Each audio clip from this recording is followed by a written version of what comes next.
J'ai envie de vous parler de quelque chose parce que j'ai plein de gens qui viennent me voir, surtout cette semaine, qui malheureusement vont pas se protéger, vont avoir des relations sexuelles non protégées, puis ils vont venir me voir en panique parce qu'ils vont avoir développé soit gonorrhée, chlamydia, mais surtout l'herpès. Puis l'herpès, c'est quelque chose de grave parce que vous demeurez porteur à vie, puis vous pouvez transmettre même s'il n'y a pas de lésion. Fait que ça a des grosses implications. Fait que quand j'annonce un diagnostic d'herpès, c'est vraiment pas facile parce que les gens ils voient leur vie comme changer à partir de maintenant dans leur habitude sexuelle parce qu'ils peuvent transmettre à tout moment. Fait que ça implique par la suite de toujours avoir des relations protégées, mais même à ça quand il y a un condom, ben si les lésions sont au niveau du pubis, ils peuvent quand même par contact avoir une transmission. Fait que c'est sûr qu'il y a pas de relation sexuelle quand il y a des lésions. Puis c'est des relations protégées quand il y a pas de lésion en fait.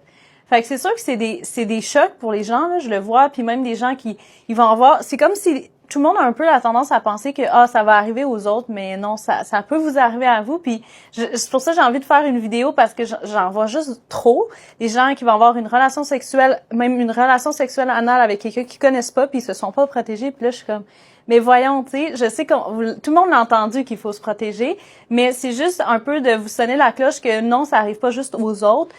C'est quelque chose de très fréquent. Puis même, tu sais, cette semaine, j'en ai que c'était la gonorrhée. La gonorrhée, c'est un antibiotique intramusculaire. Fait qu'il faut aller faire une injection au niveau du muscle. Ça fait très mal.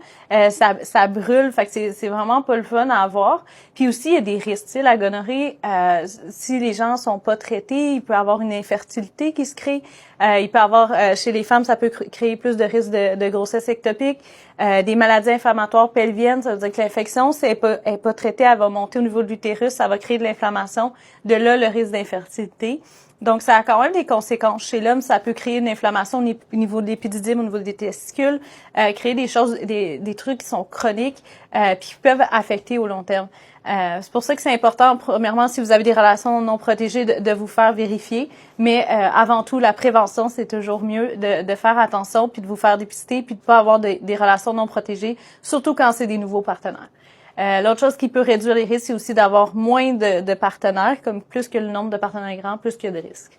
Donc voilà, si jamais vous avez des questions, des commentaires, ça va me faire plaisir de vous recevoir.